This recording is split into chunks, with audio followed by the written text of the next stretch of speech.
Rethinking the war in Afghanistan. President Trump unveiling a bold new plan last night to achieve peace in that country through pressure on Pakistan and a focus on killing terrorists. America and our partners are committed to stripping terrorists of their territory, cutting off their funding, and exposing the false allure of their evil ideology. Terrorists who slaughter innocent people will find no glory in this life or the next.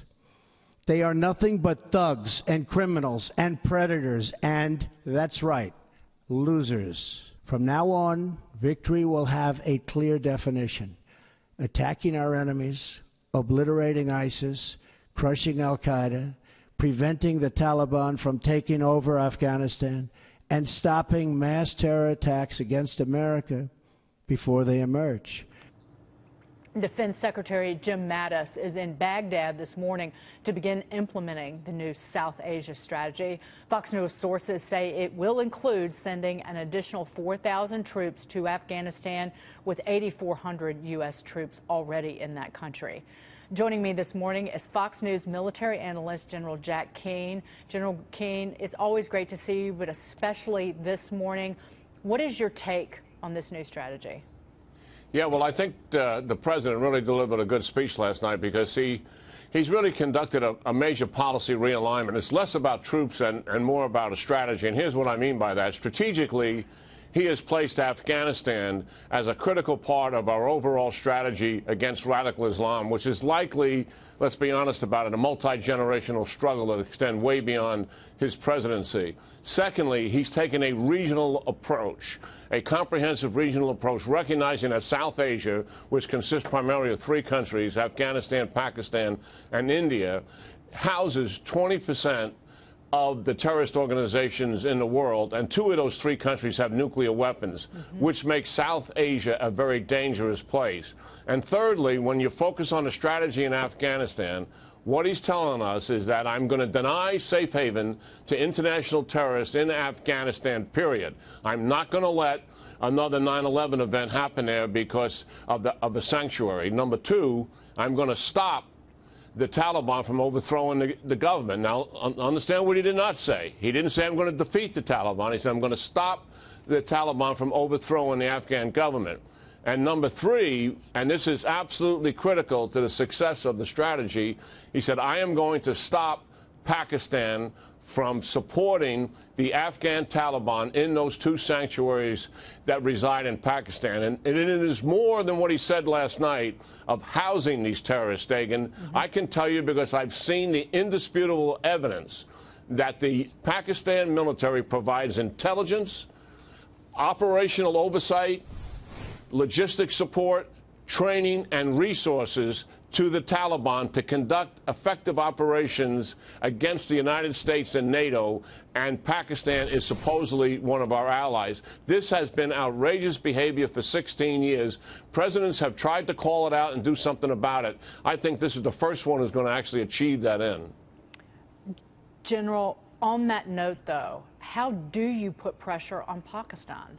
What shape does this take?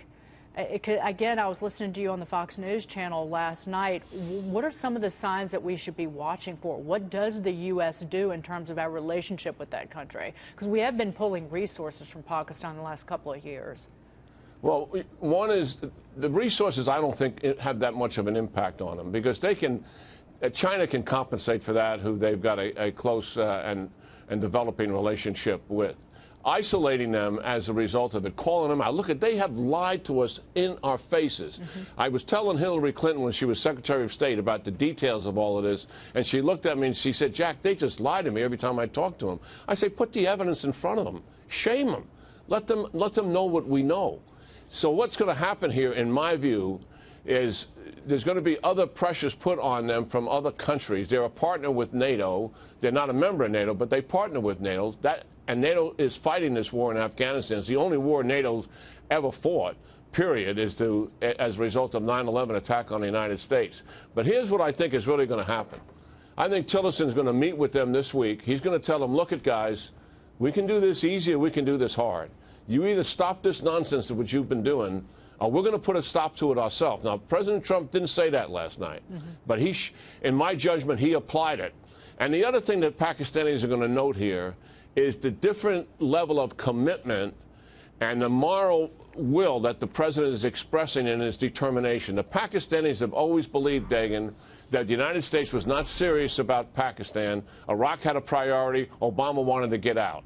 And we were never serious. Therefore, they supported the Taliban, thinking this is the government I'm eventually going to have to deal with. I think President Trump has an opportunity to convince them that that, in fact, is not the case. And we'll see. General, one thing that struck me is the president really spoke to those men and women serving in our armed forces and serving overseas and really highlighted that, but also the fact that he said, my original instinct was to pull out, but decisions are much different when you sit behind that desk at the Oval Office. And this was a shift for him in terms of what he said before, but he's listening to his military leaders, which is something that President Obama did not do. No, there was a basic mistrust between President Obama and his military leaders. And it always scratched my head as to why he didn't trust us, because military leaders are loyal to whoever is the commander-in-chief. May not always agree with him, but they're always going to be loyal to him. Yeah, the president has demonstrated what I consider to be presidential leadership. He's done it twice. This is the second significant time in foreign policy. One is the shift he made in the Middle East and the commitment he's made to challenge the Iranians and to challenge radical Islam. He spoke to those 55 national leaders, telling them he's going to do just that. I know from my own conversations with him that his instincts were, why are we still in the Middle East? 2 wars, $1 trillion. But he listened. You put your finger right on it. He listened to people who know more about him than the subject. This is the second time his instincts and policy has changed, because he's listening to people around him who really do know what they're talking about. And we should be thankful for that. That is an aspect of leadership that is to be admired. Indeed. And